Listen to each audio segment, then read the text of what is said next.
Hi, good morning everyone. This week we're on Kurt and Lucy Got You Covered. We have a special guest. That's right. Welcome to this episode of Kurt and Lucy Got You Covered, and we do have a special guest. It's this guy. Suda is here next to me, and this is a show where we talk about the latest and greatest gaming trends by way of a mysterious letter. We don't know what's going to be in here, but we do know what we're talking about. Isn't that right, Suda? Hi. Yeah. Hi, good morning. And one of those letters can even be yours. In fact, you can send us a letter at Got You Covered at gamespot.com. Okay. All right, first letter.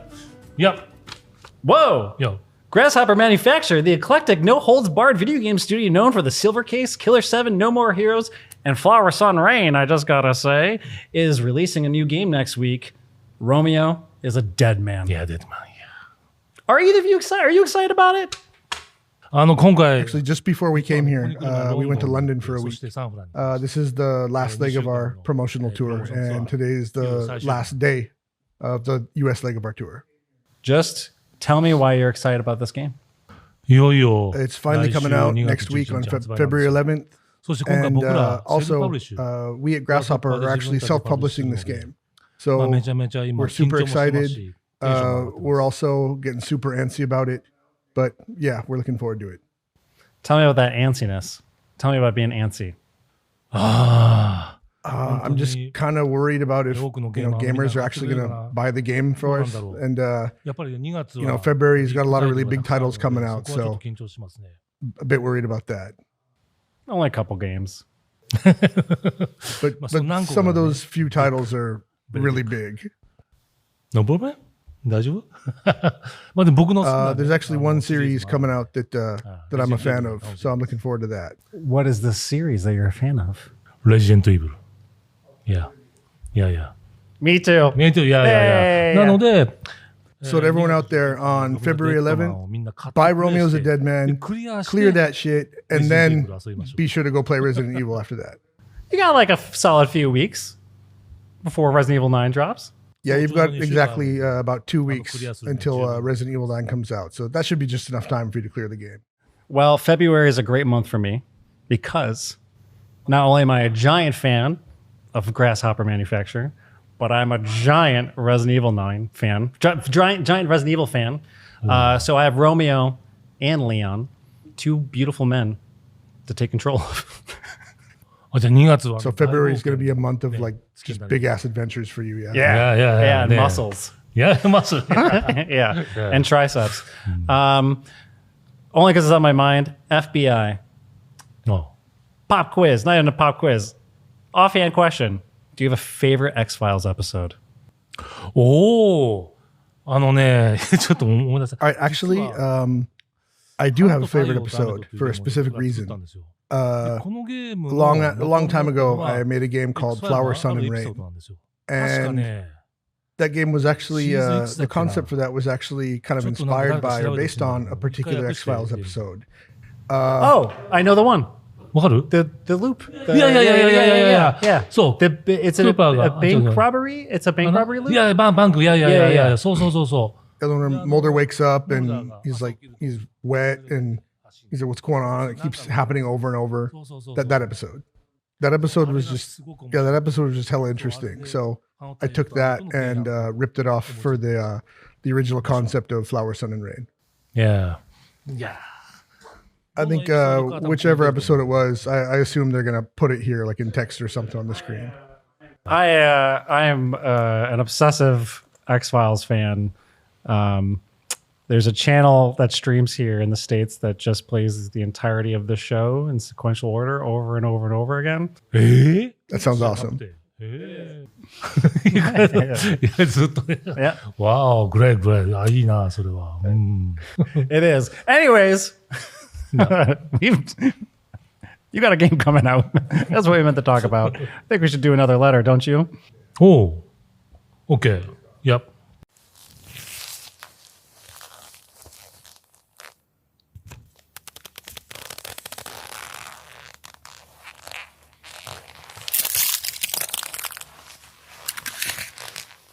Hi, Got You Covered team.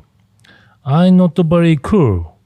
Sometimes I wish had cooler because I'm not. But I think Suda51 is a really cool guy. How can I be cool like Suda51? Thanks. Love the show. From Kato. Kato. Yeah, wow. I wrote it. Yeah. Oh, thanks so much. You're a cool guy. No, I'm not. Not as cool as you. No, you're way cooler. You're way cooler. Yeah. No. I'm not the Suda51. No. What? Yeah. What do you mean? I'm a Suda52. No. Yeah. No. Oh my God. Oh my God. Hey, man. It's just you. Wait, hold on. What? Where's Suda51 then? Over there. ああ、こんにちは。 Oh, hey. Hey. 実は僕はカートとルーシーのガッチャカバーが大好きなんですよ。なんでちょっとね、しばらくここで見させてもらうんで、ゆっくりやっていいよ。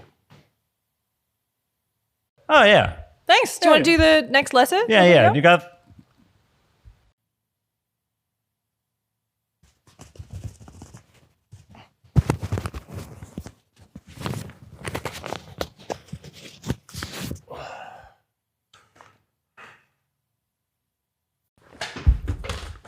Nice throw, buddy. All right. Thanks.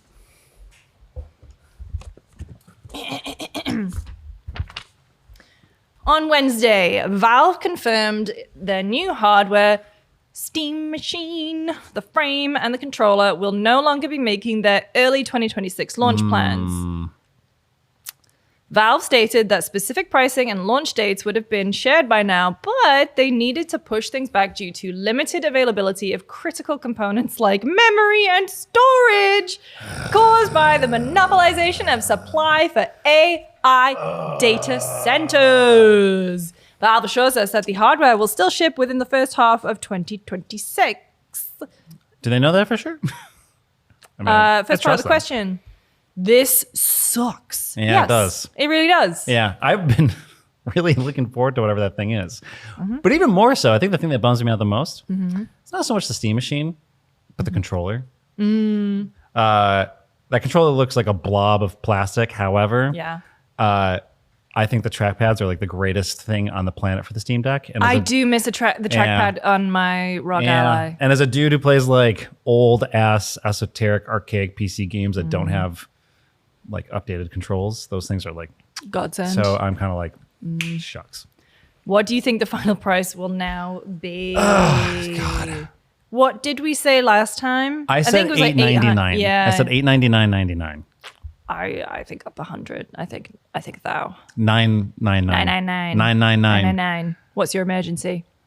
Oh, that's only British people. That's also a TV show that we had. For British people. Yes. So our version of 911 is 999. And there was a little TV show where they would do reenactments of things. And well, one of my friends was in it. And he got a big certificate for being in a house that was on fire. A big certificate for acting? Yeah. Did he get paid? I hope so. Oh, just got a certificate? He got a little participation Well, prize hopefully Valve sends out certificates. in the form of. Sorry, it's coming soon. Yeah, this sucks. I think it'll be 1,000. If the tides have to go up and we see a Switch 2 rise and like a price increase, we suggested 50. 50 for a Switch. 50 up, and then if it goes up potentially 100, then I think there's no doubt that the Steam machine is going to be 1,000. Yeah. But it's okay, everyone, because AI is gonna fix all of our problems. Yeah. AI is gonna fix our problems. AI is gonna make your jobs easier. Everyone's gonna show up to work and be like, "Oh, I could do so much more If you work." have one, sucker. Yeah, exactly. Yeah, Learn to "Ooh, code. I'm gonna show up to work and have a job with AI. Just kidding. Anyways, Anyway, this sucks. Gaming's already an expensive hobby as it is. I know. I just want that blob of a controller, but Yeah. so it goes. My only concern is Valve saying like, "Don't worry, we're going to ship in the first half of the year." Of course, they're the business; they're the people who are going to be able to know whether that's possible doing it. However, how many times have we had something announced, delayed a little bit, Like, it'll come out this time. Oh, just kidding. It's gonna be delayed a bit more. If I had to guess, There we go. I think they will ship. I think it will be a very limited Yes. quantity. It's like whatever they've been able to You get a certificate. scrounge up. Sorry. only You will had be 10. getting one. Well, didn't Sony this week say like we're good on RAM and stuff for the rest of the year? Like we're good on things for the rest of the year. Unless they've already just produced enough units that are sitting. Yeah, but chilling. also, I mean, I feel like, this thing is not going to surge. Yeah. Demand is not going to surge for the PS5 at this point. No, so they're like, we're okay. Unless Saros really pulls something out of the bag. Yeah. But even then, it's still like, what, 80 million, 90 million units? Also, I'm pretty sure the PS5 has DDR4 RAM. Oh, and so it's and I fine. think like DDR5 RAM is the thing that's really being hit right now. So buy older models of RAM, everyone. DDR4 still pretty good. Yeah. It's a bummer. I was really looking forward to that thing. Not that it's not going to come out. It's just, that's how it goes. Next letter. Next letter.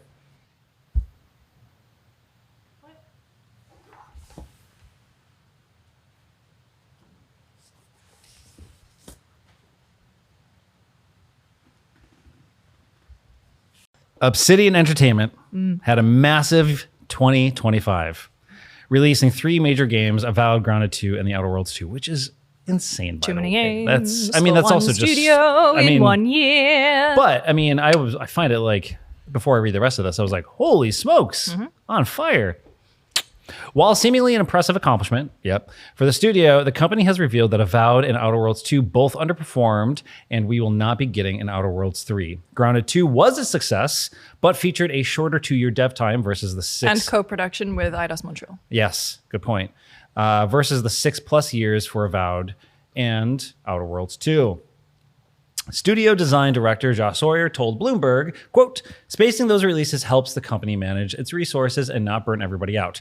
It's not good to release 3 games in the same year. It's the result of things going wrong." Which means it feels like there's a whole lot of context missing in between that we probably will never know. What is the future of Obsidian? They'll get put on a Fallout.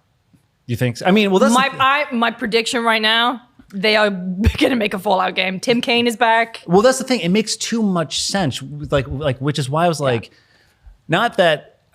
It's like I want that because it's like they're the ones who should be doing it. Like they're the ones who made the best Fallout. They're the ones who have like the foundational knowledge, the institutional knowledge of people who Tim Kaine, for God's sakes, like the people who were like there at the beginning. Yes, so they have they have the chops and the need to do it.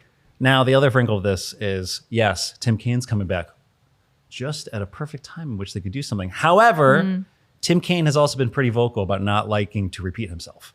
It's true. And if you look at, and this is actually Jean-Luc kind of really, I need to give credit to Jean-Luc because I'm a big fan of those games and like the stuff Tim Kaine has worked on, but not as like close in that way that like Tim Kaine's work. You should go follow his YouTube channel. It's excellent. It is excellent. It's amazing. Excellent YouTube channel. Josh Sawyer also has a good YouTube channel that he started reposting on recently. Also excellent. Yeah. So, but anyways, my point being, are they going to make another Fallout? I think it would make a whole lot of sense, like too much sense. Yes. And they've proven that they can put out 3 games in a year, then they will absolutely prove that they can make a Fallout game faster. Well, they made New than Vegas Bethesda in can. 18 months. I know. So, Sure did. So, anyways, is that the future of Obsidian? Yes. Doing not original IPs? Xbox at this point is going to be so risk averse. Like we saw the financials from last week. Xbox is the one division not as profitable. Like actually spending was down this year. They've had big success with Fallout. The big uptick in Fallout players thanks to the TV show. I haven't seen the finale yet. I have. Is it good? It's very good. Okay, great. I'm going to watch that tonight. It's very good. Yeah, they will be more risk averse and they will put more stock in their franchises. And who better to tackle a New Vegas 2 or even a New Vegas remaster than Obsidian? I would also like to hear them say whether or not they want to do it. Not that they would, but I'd be willing. I'd be interested to see what would happen if they were given an IP that they knew and were familiar with and were like, all right, you did it in 18 months before. You have some people who are there from the beginning. Yeah. Get at it. Yeah. Yeah, because I think they have said that they like making their own original stuff when they're, because, they get asked about New Vegas every Constantly, like, sure. 3 weeks. I would like to see them just, I don't know, I'd like to see them almost go a little more of the Double Fine direction and make Sure smaller games. Like Pentiment was really cool. Well, that's what I was Like, going to bring up Yeah, next. Is Pentiment. when you look at a game like Grounded 2, while partnered with Idios to get that done, Pentiment, I remember, is like what Josh Sawyer said it was like 11-person, 13-person small, team, super small team. And he's been pretty vocal about how he's mapped that production pipeline for like a year exactly, and then some change, and it like exactly hit that point. So seeing like a team like that is capable of making smaller games, Pentiment, which was critically acclaimed for the most part. GameSpot, Jordan Romeo thought otherwise, but that's the nature of that game or of games and art. But like that was still kind of like a very surprise thing, and like something like Grounded is like kind of a surprise hit, I would say, for a company like. Also, this. I think I just want to say Grounded 2 is like fucking excellent. It's like it was my favorite game of last year. So like, Yeah, I mean, you're a big Grounded fan. yeah, So I'm stoked that- they do good work over there. is You all know I what wanna people say. should do who watch and listen to this podcast? They should watch Jean-Luc's. What is it? What's your video? Your Grounded 2 video called? Oh God, I think the title got changed. So It got it's- changed It's a called lot. like Everything You Need to Know Grounded 2 Hands-On Preview Impressions. It's like A the most massive word. SEO'd title that It's because someone changed to try and we learned that our audience are necessarily maybe not grounded audience. nobody watched that video, unfortunately. So you should go and watch it because it's very good. And Jean-Luc's very passionate about that game, and we need more people watching stuff that Jean-Luc's passionate about. We're all passionate about. Anyways, quick part. Yep. If you were running Obsidian, what would your next moves be? You already kind of said it. Yeah, I already said it, unfortunately. Fallout. But I still think, having the Double Fine approach of smaller teams incubating just cool ideas. Because no one wants to get pigeonholed into doing. Yeah. If they could have their, gonna say corporate nonsense, their tent pole. Their tent pole. All right. Look, I'm Bethesda. I don't know what I'm doing with with the Fallout franchise that I bought. Yeah. And if I was Microsoft, I'd be like, Bethesda, I don't know what you're doing, but this studio put out 3 games in a year. Maybe they Give 'em didn't a break. Maybe they didn't sell well, but they like had, I wonder what the Game Pass adoption was. Yes, exactly. They're like, I think Outer Worlds 2 and Avowed or actually, no, I stand corrected. I have not been able to play Outer Worlds 2 yet. Although I want Outworlds to. 2 is one. But Avowed is a game that I did not love. However, I thought there was like a lot of really cool things going for it. I just couldn't, there's just something I couldn't commit to. So maybe I'm not, you shouldn't hear this from my mouth. But if I was Microsoft, I was like, the studio put out 3 games in a year. Bethesda, you put out Starfield. How long? Allegedly coming to PlayStation.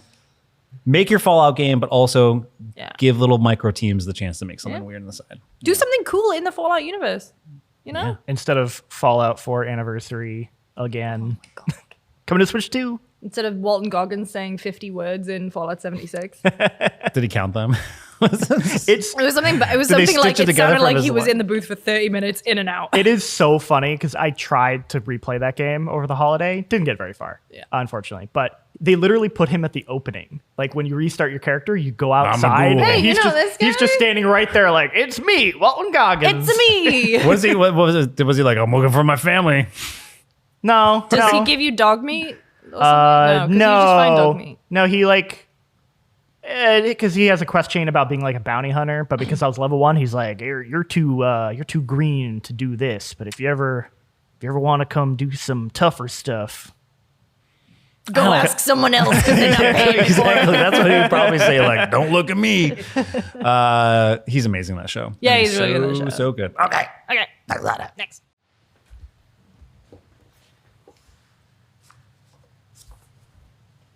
Overwatch. Oh, this is a all question for you, me. girl.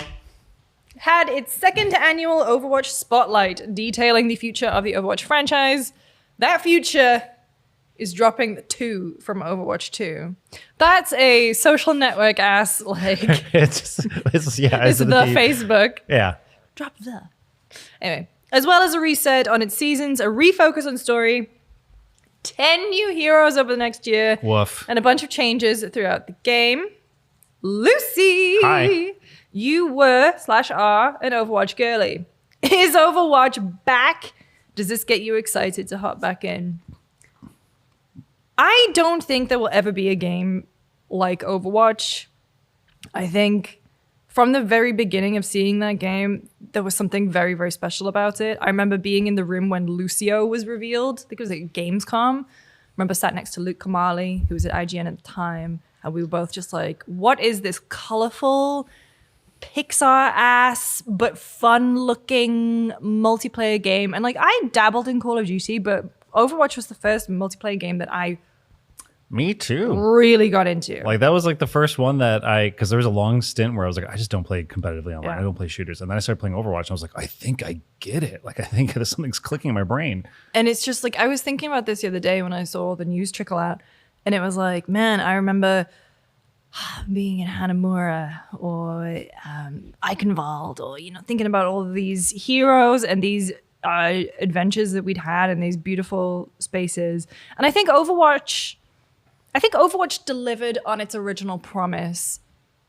but I think there was a lot of gaps that it left unfilled. And I think in particular, the one thing it really fumbled was its story. It could have immediately been Coolest trailers. Coolest story trailers. Coolest trailers, like Pixar short worthy trailers. And then there was like attempts, and like Michael Chu was there at the time, and then he left, and then there was the whole thing with Overwatch 2, and they were going to make it story missions, and then they were going to have talent trees and all this stuff. And it felt like it was just, the ambition was there, but the willingness to follow through was not. So I'm really intrigued by when they say there's going to be this refocus on story. I kind of feel like they sort of have to rebuild that from the ground up, because at this point I can barely remember who Talon is. I'm just like, oh yeah, the bad guys. Tell me. What do you remember? Of the Overwatch story? Or at least Okay. the Well, there was the Omnic invasions. The Omnics are like Zenyatta, the little robot guys. Okay. And then the Talon were the evil boys and girls. And then the Overwatch heroes are the ones who went to save the world. Where does the gerbil fit in?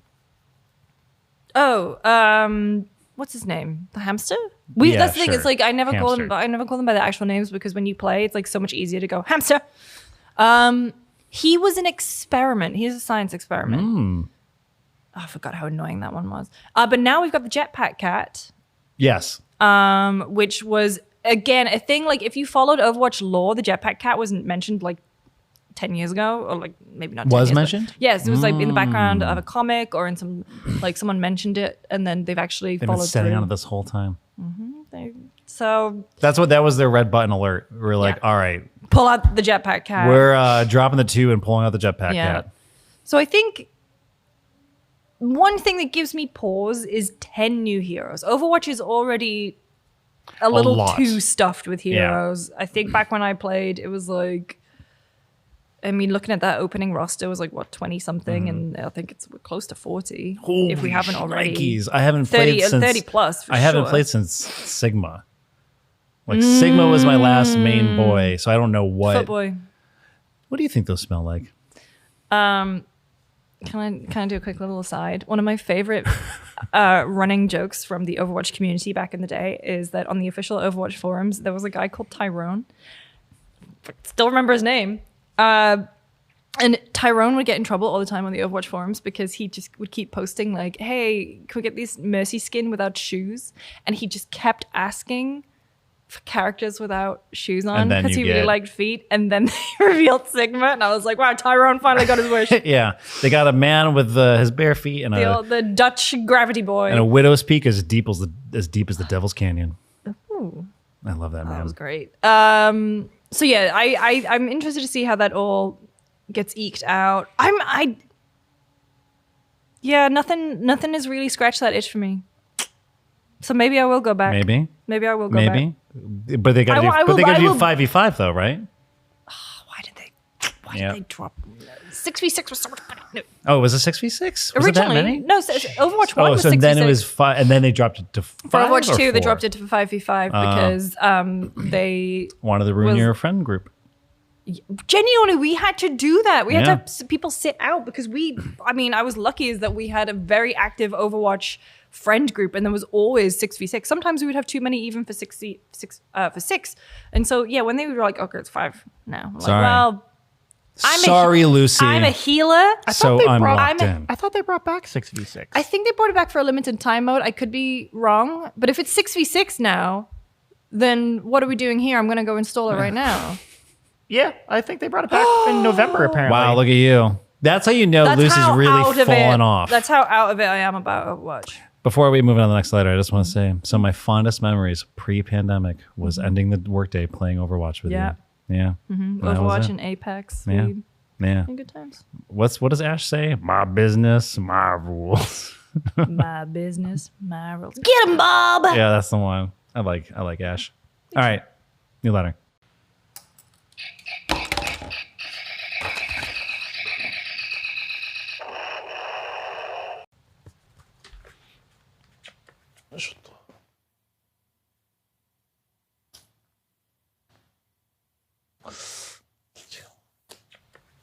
You okay? You good? You need anything?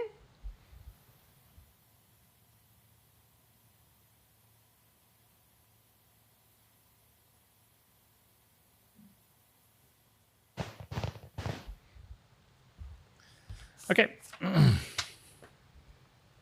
Have you heard about AI?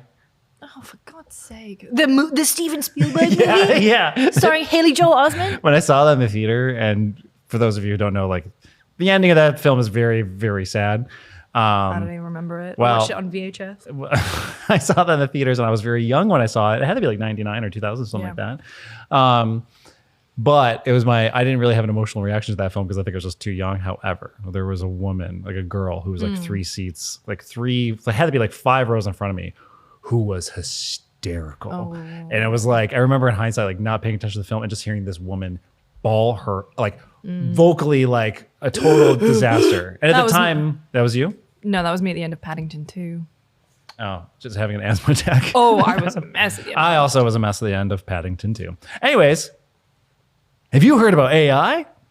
Here's just this week's AI and game stories rounded up for your convenience. You don't need AI to make that tune, do you? Yeah, see, gotcha. Try me, AI. Do something better than that as fast as that. Son of a bitch. Google Genie can produce environmental slop at scale. Take-Two CEO says Gen AI had no part in GTA 6.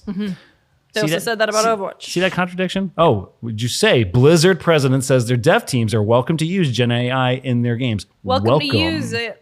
Overwatch 2, Aaron Keller, the director of the game, spoke to Jess Cogswell and our team and said did not use it in Overwatch. In parentheses, or not. Their choice. And in a recent survey, half of developers think Gen AI is bad for the industry. Yeah.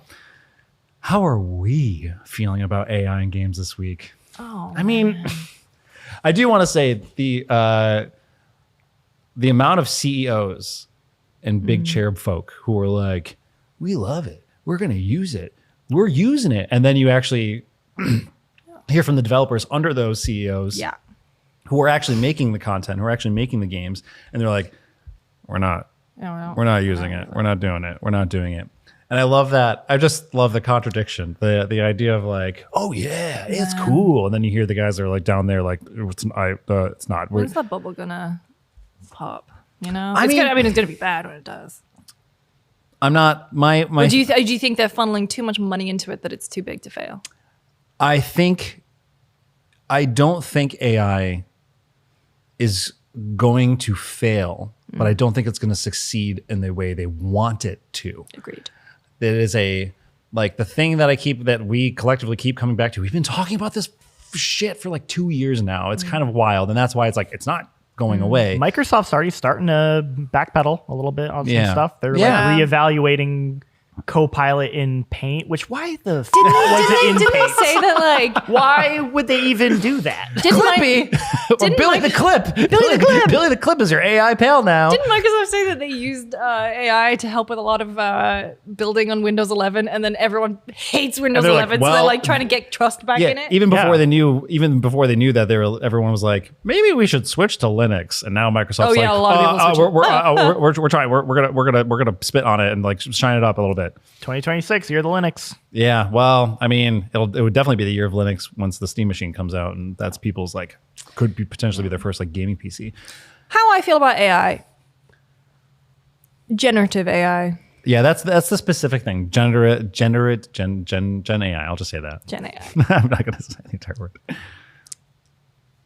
because to me I like because it's two there's- camps. Yeah, there's AI, which is like, well, first of all, there's also game AI, so game characters. Right. So let's not get confused with that.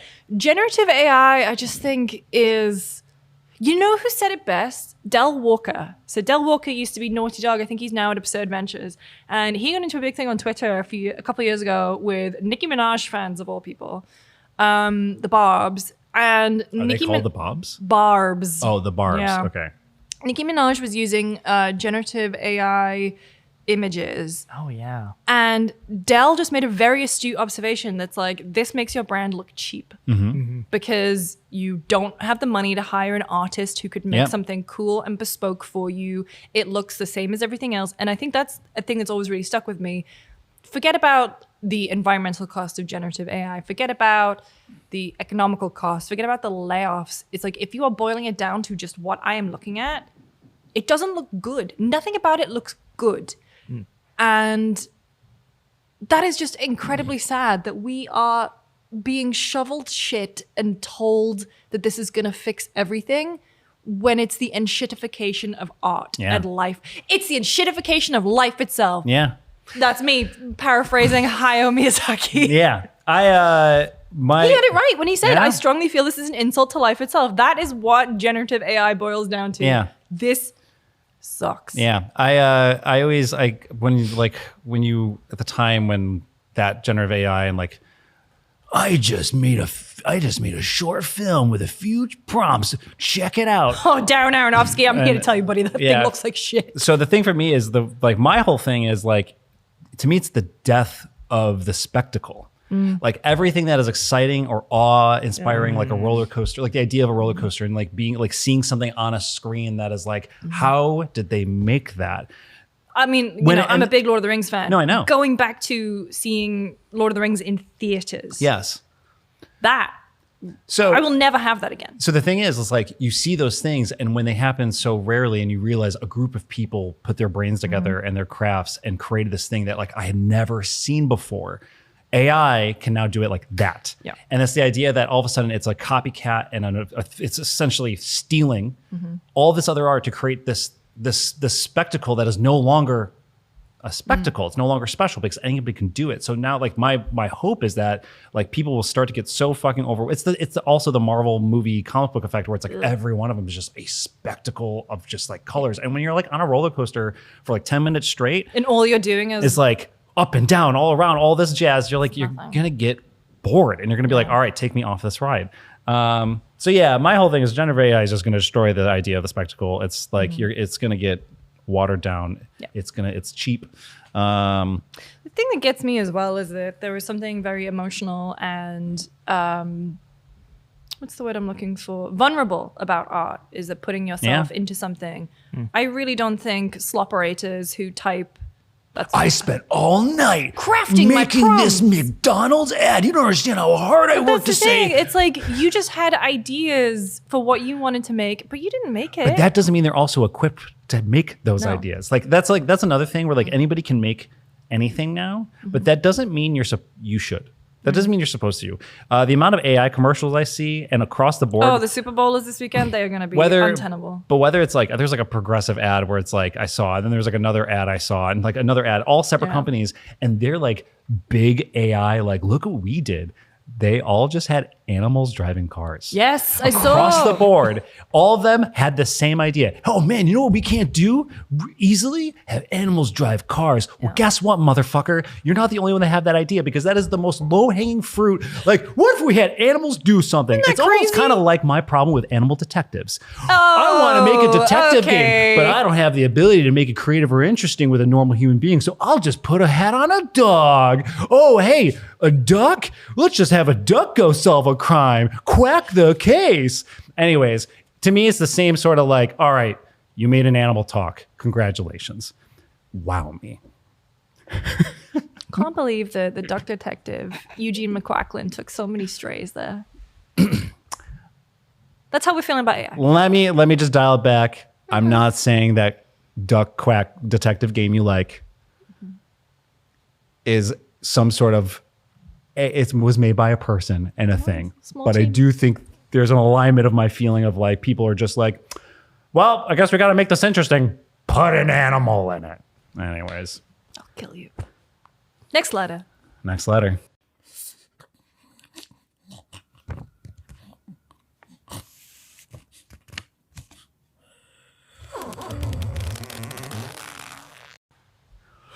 Viewer mail. Hi, Gert and Lucky. Wait, Woo! Gert and Lucky, finally. Lucy, what does it feel like? Did I your- get lucky a lot. Like Really? my doctor emailed me the other day and Hey, called me Lucky. lucky, and they were like, "Hey, your cholesterol's too high," and I was like, "I know." Are you feeling lucky? No, and then they immediately followed up with, "I'm so sorry," and I was like, "It's fine, it happens all the time." There's been a very loud subset of especially New Vegas fans who have been critical of the show for various reasons. Among them has been that the show either makes certain player choice things canon or skirts around them. Conceptually, this isn't anything new. Game series that have a lot of player choice are often forced to pick canon choices in sequels. Occasionally, you get an interview where you can pick your choices, but other times something just is. In Kingdom Come Deliverance 2, Henry just knows how to read, whether you chose to learn that in the first game or not. So, in a world of extremes, which is better? Make hard canon choices in sequels, risking alienating fans who did things differently, or do your very best to avoid any mention of anything that treads on player choice, making for clunky writing or glaring omissions. Oh, I That's think from you- Wax. Wax. Hey, Wax. Thanks, Wax. I think you answered your own question. Like the latter part of what you said, like I think it's more sloppy and glaring to just kind of ignore the potential of a choice a player had made, while frustrating that your experience may not align with what is canonically made. I think you risk more alienation by just a studio being like, let's just not acknowledge it. Let's not, maybe we just won't have Henry even look at a book, in Kingdom Come Deliverance 2. So the player never picks up a book, and that would be more of a very like, wait, what? Yeah. Huh? I mean, that's I'm just trying to think if it has ever really bothered me. I think even the first original ending of Mass Effect 3 didn't bother me. So that's the big one. that's yeah. I mean, the big one. That's a big Three one. big ones. Well, it looks like also for whatever new But- Mass Effect game they're making. Is it Control? They're making Destroyer Control canon, But that's right? the thing you don't know. And that's actually the good question. It's because it's like whatever they decide to canonize. Like, as much as I didn't like Andromeda, it was very clean by being like, it takes place in a different galaxy. Yeah, you had like a Liara. But thing, but but- they intentionally didn't even know what happened. So Yeah. it's like you avoid the problem of canonizing Mass Effect. Which I think is a smarter choice. But the new one will have to directly canonize it. So you're Yeah. gonna get people upset about like, well, in my Mass Effect, I shot Rex in the face and or whatever. Like you I don't know. It's I have like an answer. the Life is Strange has had the same problem pop up, with Yep. like how Save, they tried to canonize both but they didn't do it in a way where people felt satisfied with the way they played out that Oh, choice. did you hear they didn't even ask Ashley Birch to come back? I did, and I don't like that. Yeah. I mean, I guess my feeling is like it creates a dilemma for, say, storytellers Yeah. and writers in which say, okay, I'm just going to use Kingdom Come Deliverance again as an example because that's what you mentioned. Say the team and writers decided to make Kingdom Come Deliverance 2, and if they wanted to just avoid any sort of canonical issues, they would in turn just make a new character Yes. and a new storyline, but at the same sort of loss of being like, well, other characters loved Henry, which Well, is that's the other thing was like everyone is too risk averse. yes, and they're like, well, I'm attached to that person. I'm attached to this character, this idea of this person. When it comes to like stuff like Fallout, it's interesting because every single person, every single player has their own story to tell. And in a way, when I watch something like the Fallout show, I'm like forgiving in the sense that I'm watching their story. Like they're like if I were to look at another player next to me, like Jean-Luc and I probably have two totally different stories. So therefore, when I watch the show, I'm watching another story. Does that change like my relationship with the experiences I had? No, because I still had my playthrough. I still had like my thing. Yeah. It's the same thing with like comic book, like Watchmen. When Watchmen changed the ending in the film versus the comic book, extremely controversial for a lot of people. Yeah. One of them is clearly a lot more interesting than the other. Yep. One is a little bit more self-contained. And I think the Watchmen movie is great.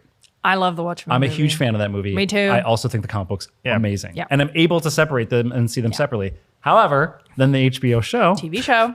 took the canonical ending of the comic book and did something incredible with it. So Yeah. Yep. It follows a weird one because I think like the show does like tries to avoid canonizing as much as it can from New Vegas, but inevitably like does kind of has to some degree. And I think it's like, because I have weird feelings about it where it's like, I agree, it doesn't invalidate my feelings about that game or that experience, but I guess like in the sense that it's like, well, if the show is canon and future games decide to be set in that region and follow the canonization of the show, it could like invalidate certain elements or make changes that you don't agree with. So it's like I have mixed feelings about it. Like sometimes, because there's a lot of decisions Bethesda makes about Fallout that I don't care for. But Back to Obsidian. but like, well, because New Vegas was like a very direct sequel to 2, you know, and it had to canonize things from Fallout 1 and 2 as well. So it's like maybe there's a Fallout 1 fan who's like, I didn't like that they canonized this thing. So maybe like, I don't know, the further you get along, the less happy everyone will be. And I think you just sort of have to like learn to just, I don't know, let it go. you have your on some experience. level. Yeah, you have to you enjoy your experience and maybe not get us too hung up on canon. Yeah. Is kind of like, it's a lesson you have to learn. I also don't think canon matters. Yeah. Look at Star Wars. I don't get They upset. I just- completely- But I get why canon does matter to I people. get why it does. And I I think- think it can feel important. It can feel, Yes. but I think at a certain point you have to learn to like Yeah. not care as much I about was going to canon. say, I wish more games and more properties had the Zelda approach to things, which was the, hey, here are the kind of temples and stuff, but things can happen in different order, and then you get people who create different interpretations create of insane worlds. timelines and Well, dimensions. well, and- I that's why I think one of the worst things Nintendo ever did was acknowledge that Was there put the is book out. was that acknowledge that there's a Yeah. timeline. Because Yeah. to me, Shouldn't I'm have like, done that. no, you like let the fans have that, but never acknowledge it. Yep. It's called The Legend of Zelda. Yeah. Because it's a story yeah. that's passed down. Yeah. And changed.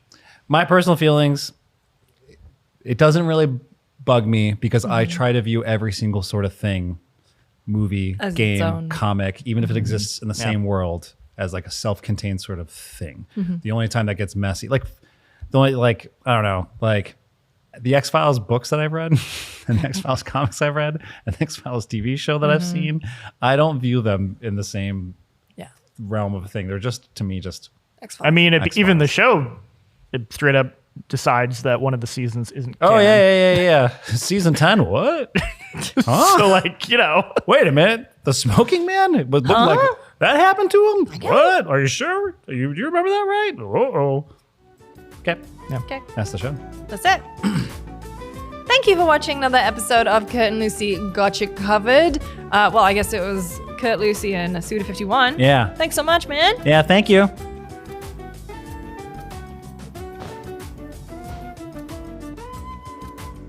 Remember, you can email your letters to gotchacovered@gamespot.com, and we'll be back. Yes, small public service announcement. We're taking 2 weeks off. Don't worry. We're fine. We're just got dice next week. I'm going to Vegas. Hey, so am I, but not But for the not same for the reason same you're reason. doing. I'm going to work. I'm seeing Def Leppard. Then I'm going to Montreal to see Nine Inch Nails. Well, then we'll see Nine Inch Nails together in a few months anyways. Yeah, exactly. Next month. Jeez Louise. It's Anyways, coming up. anyways, yeah, we're taking some time off. But don't worry, we're going to be back. February 28th is our return. So be ready. Be pumped. I already am. You would almost think, hey, isn't that the day after Resident Evil 9 comes out? Huh? We'll see if we can even talk about it. Yeah. Because we don't know what the embargo is going to look like. Well, as soon Anyways, as the game's out, we can talk about it. that's true. You Whether or hope. not how much time we've actually got to play it, depending. Anyways, whatever. We're going to take a few weeks off. Hold on to your butts. It's going gonna be fine. It'll be fine. We're very excited for stuff to come. Yes. Okay. All right. Okay. Go. Be well. Be well. Play your games. Bye. Touch your toes. Bye.